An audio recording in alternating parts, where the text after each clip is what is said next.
que laissons les médecins prescrire et laissons le libre consentement. Parce que c'est la clé de voûte. On n'est pas dans un pays où on impose des soins obligatoires à tout le monde, ce n'est plus un pays démocratique, c'est une dictature. Nous devons désobéir parce que la désobéissance face à la dictature, l'oppression, elle existe dans notre constitution, elle existe dans les droits de l'homme. Parce que là, nous sommes face à l'oppression, à des lois qui sont injustes, et nous devons devenir des Antigones, et nous avons le droit de l'être. Et ça, il faut que les Français le comprennent, et j'ai le droit de me battre, j'ai le droit d'exprimer ce que je ne partage pas de cette pensée unique, et je ne demande pas aux gens de prendre des armes, je dis simplement, combattez avec votre cerveau, combattez avec votre critique, combattez avec vos opinions, combattez en étant un sujet de droit et pas un objet. Mais à la base, à la fin, il faut quand même penser qu'il y a l'homme et l'amour dans tout ça. On vient sur Terre pas pour une guerre, on est en train de nous faire vivre une guerre. Et moi, j'ai envie de retrouver la paix sociale, j'ai envie de retrouver la sérénité, j'ai envie de retrouver que les gens ne soient pas là, dans un cadre de guerre quotidienne, dans des clivages permanents. Ce n'est pas ça la vie. La vie, c'est on nous met au monde pour vivre, aimer, travailler, faire l'amour, s'amuser, regarder des pièces de théâtre, aimer la nature. Tout ça est broyé aujourd'hui.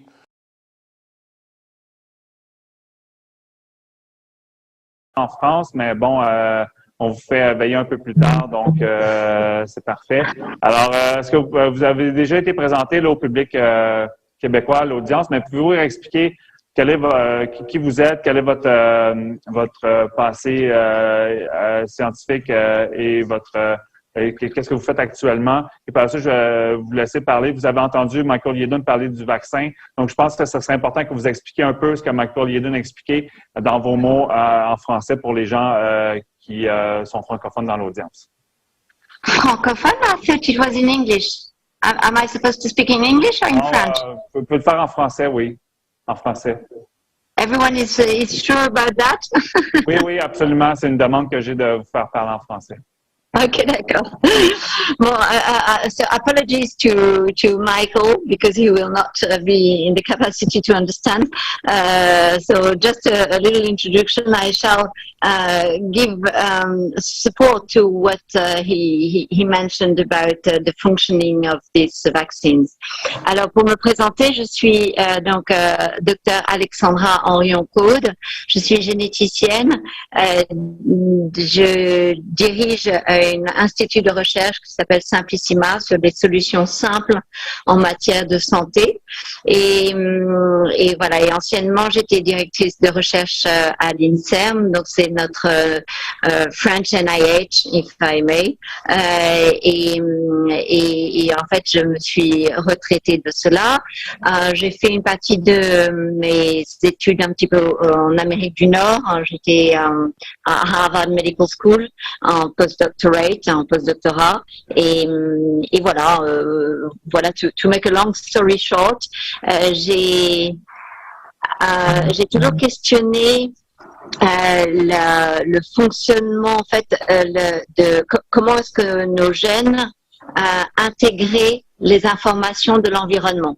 C'est vraiment la lame de fond des questionnements que j'ai eus en sciences, et ça m'a permis d'intégrer beaucoup de complexité, évidemment, parce que au lieu de rester statiquement au niveau de notre génome, eh bien du coup j'étais obligée de m'éloigner du génome, c'est-à-dire jusqu'à essayer de faire le lien entre notre environnement et nos gènes.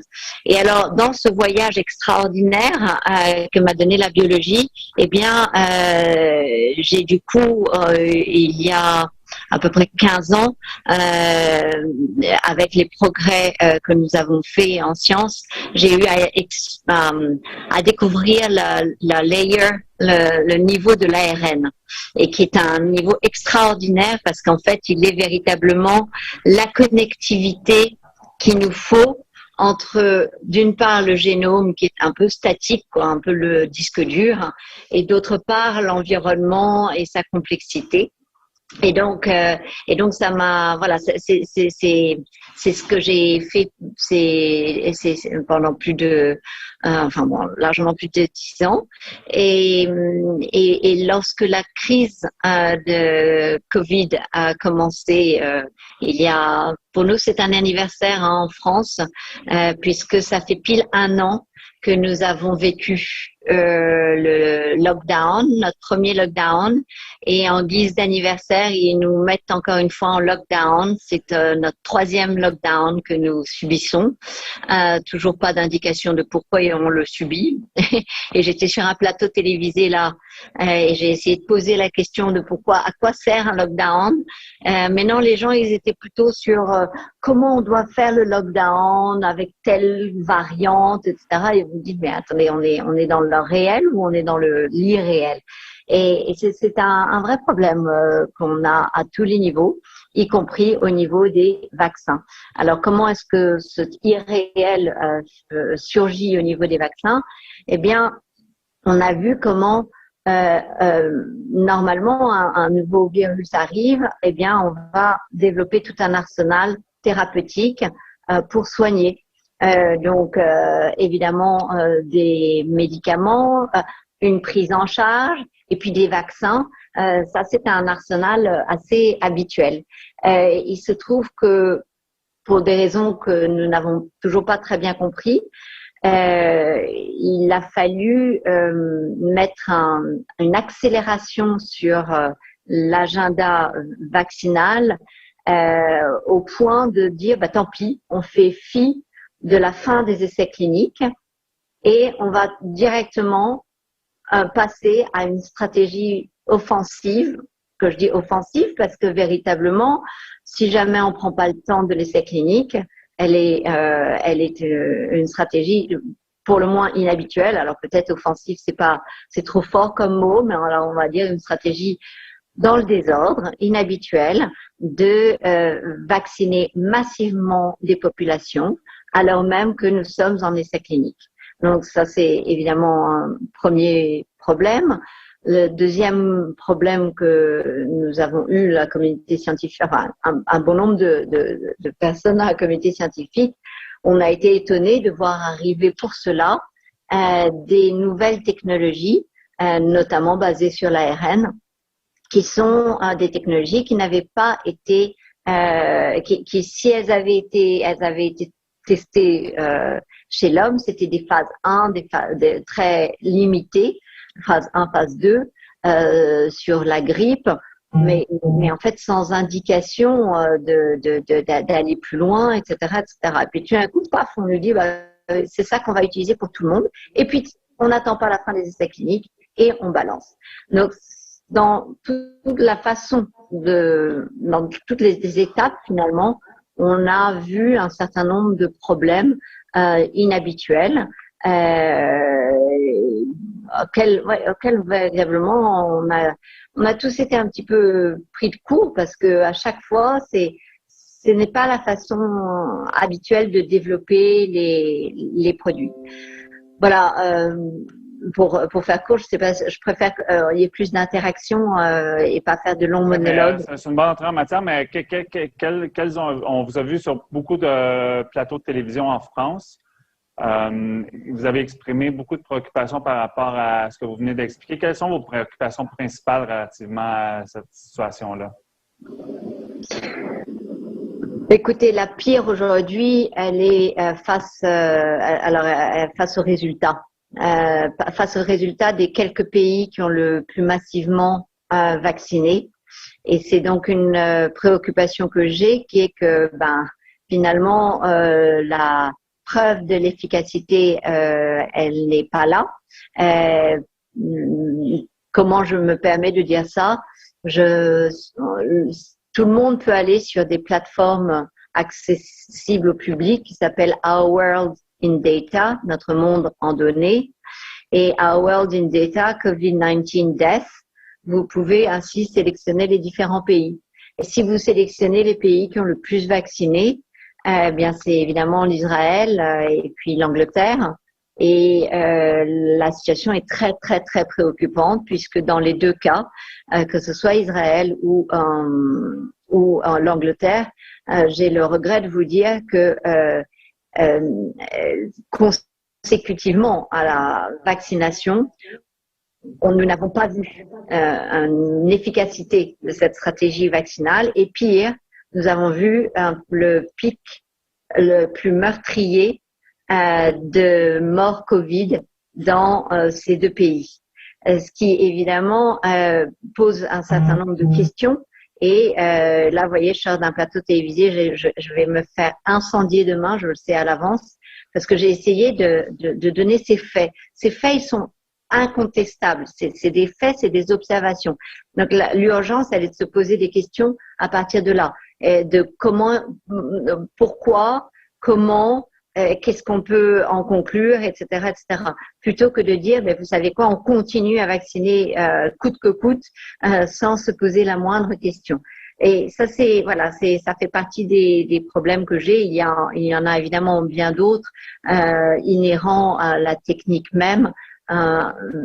Michael a parlé de cette production de protéines spike qui effectivement mime la signalisation. Donc en fait, il faut s'imaginer des petites protéines qui sont donc ainsi produites. Et en fait, la signalisation, c'est quoi? Ça n'est rien d'autre que le lien entre une protéine et son récepteur. Et là, paf, ça allume des cascades de régulation. Ces cascades de régulation, évidemment, elles ont lieu que ce soit par le virus ou que ce soit mimé par le vaccin. Et donc ça fait partie des questions que Michael posait. Et puis il y en a bien d'autres qui sont cette fois plus inhérentes à l'ARN. En fait, on a énormément de questions sur la distribution, sur la clairance, c'est-à-dire une fois qu'on a cette petite ARN qui se balade, mais donc il se balade, d'accord, il va dans combien de types cellulaires? Dans tous les types cellulaires, a priori il peut, parce que c'est pas parce qu'il est injecté dans le muscle qu'il peut pas se balader dans la circulation. Michael en a parlé aussi. Une fois qu'il se balade dans toute la circulation, évidemment, il peut délivrer le message d'ARN dans différentes cellules.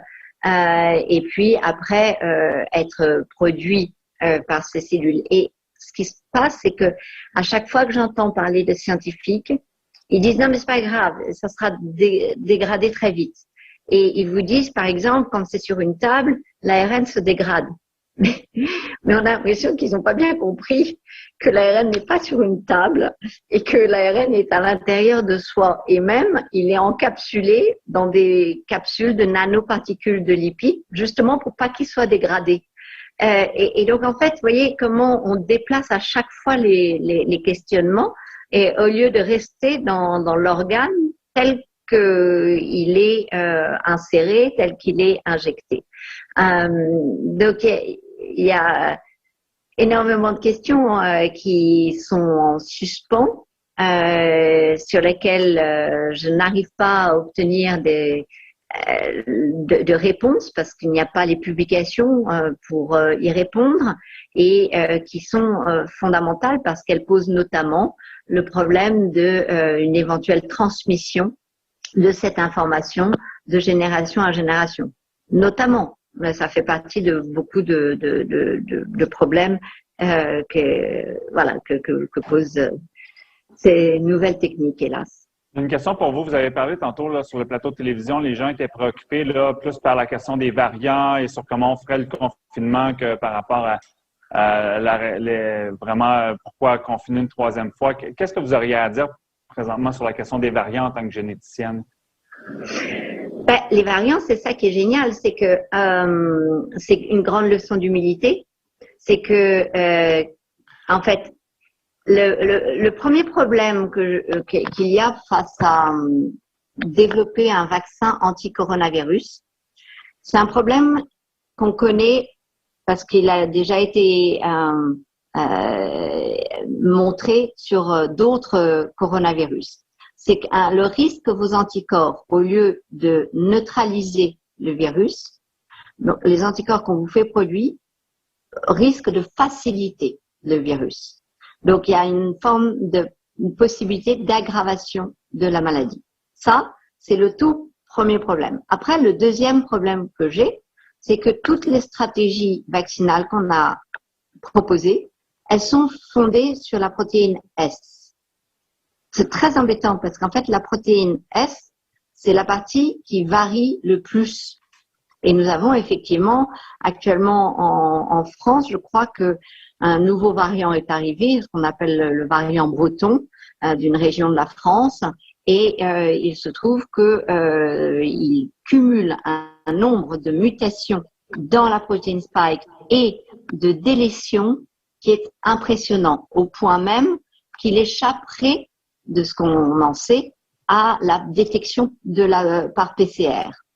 Donc, et d'une certaine façon, mais qu'est-ce que vous voulez que je vous dise? C'est pas tellement, c'était quelque chose d'attendu, c'était quelque chose qu'on savait. Sur le SARS-CoV-1, la partie spike était la partie qui variait le plus. Donc, c'était quelque chose qui était attendu. Alors, évidemment, quand on a plein de variants qui sortent de tous côtés, eh bien, ça fait aussi tomber l'efficacité de la stratégie vaccinale. Vous avez, vous voyez, à tous les niveaux, après, vous avez quel type de technologie on utilise pour faire puisqu'on a choisi la protéine spike. Ben, on choisit deux stratégies sur lesquelles on n'est pas très avancé, puisqu'elles sont encore en recherche et développement. C'est d'une part l'injection d'ARN et d'autre part le vaccin avec organismes génétiquement modifiés. Encore une fois, on se dit, mais alors, pourquoi est-ce qu'on fait ça sur une population totale, etc., etc.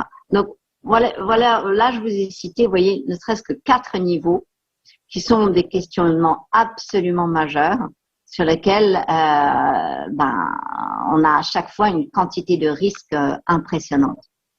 Comment expliquez-vous, en tant que scientifique, que ces questions-là ne sont pas débattues? Je vous entends pas bien, là, Dominique. Est-ce que vous m'entendez bien, là? Non, pas bien. Je sais pas si les autres vous entendent bien, parce qu'à mon avis, je suis comme les autres. Hein. Est-ce que là, c'est mieux? Bah, écoutez, je vais vous mettre au téléphone, parce que là, sinon, j'entends rien. Dites-moi, Ouais. vous dites qu'il y a beaucoup de questions qui se posent, mais vous avez eu peu de réponses à vos questions. Comment vous expliquez ce silence ou le peu de réponses que vous avez à vos questions que vous posez? Tout simplement parce que il y a un refus du débat. Si jamais, au lieu de faire des monologues, j'avais la possibilité de débattre, ça marcherait évidemment mieux. Et donc, en fait, quand je pose des questions, au lieu de dire, ça c'est irresponsable, ça c'est pas une question qu'on pose, ça c'est impossible, et puis après revenir sur l'idée que c'est impossible en disant c'est très peu probable. Si c'est très peu probable, c'est que c'est probable. Ça c'était sur la possibilité que l'ARN devienne ADN et s'intègre dans les génomes. Et ça fait partie des choses qui sont envisageables sur le plan de nos connaissances. Mais voilà, au début, on me disait non, ça c'est impossible. Ah bon, c'est impossible, mais sauf que, alors j'ai tellement poussé la question que finalement on m'a admis que c'était impossible, mais très peu probable. Donc ça je connaissais pas cette notion-là, mais du coup, évidemment, à chaque fois, il faut que je pousse davantage. Je me disais si c'est très peu probable, ça veut dire que vous connaissez une statistique qui vous parle d'une probabilité d'intégration dans le génome. Évidemment, c'est faux, on n'en connaît pas. Mais vous voyez comment, à force de marteler des vérités scientifiques, des faits établis, eh bien, petit à petit, on arrive à pousser, mais ça serait beaucoup plus rapide si simplement on pouvait avoir un débat ouvert en disant, voilà, moi j'ai ma list of concerns, mais peut-être que je pourrais la passer avec vous, ma list of concerns, et que les laboratoires, forcer les laboratoires à nous répondre sur ces questions. Merci beaucoup, Alexandra, pour les réponses très éclairantes que vous venez de nous fournir. Je vous invite à rester avec nous. I said to Michael that I had a question that I asked him in Stockholm, and I want to ask him the same question. Michael, I had asked you in Stockholm when we interacted together that question. How do we get out of this crisis? Alexandra, comment voyez-vous une sortie de la situation dans laquelle on se retrouve un peu partout dans le monde, y compris en France?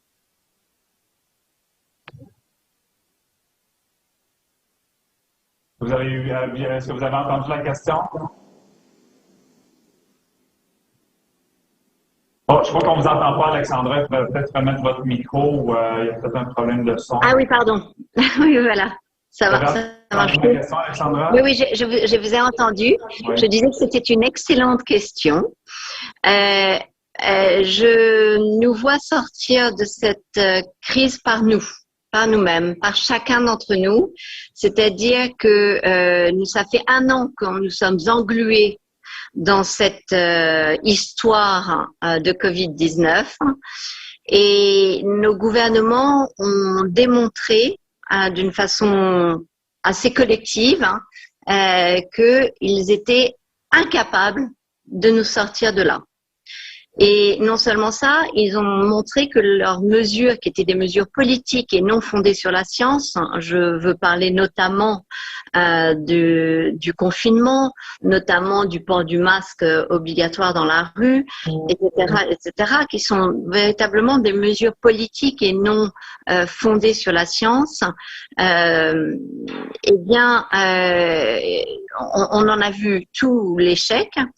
Après, on nous a dit, c'est en fait la bonne stratégie, c'est tous se vacciner.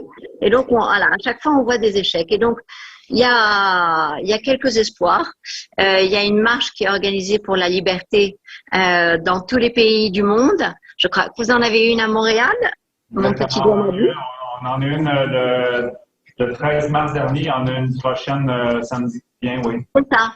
Et nous aussi à Paris. Et donc, en fait, ce qu'il y a de bien, c'est que dans tous les pays du monde, il faut le savoir, je crois qu'en tout cas, à ma connaissance, c'est la première fois qu'on a un rassemblement mondial qui est organisé comme ça dans énormément de pays, dans énormément de villes. Et donc, en fait, là, il va y avoir plein d'énergies positives qui vont être rassemblées de cette façon-là, au nom d'un seul mot qui s'appelle le mot liberté.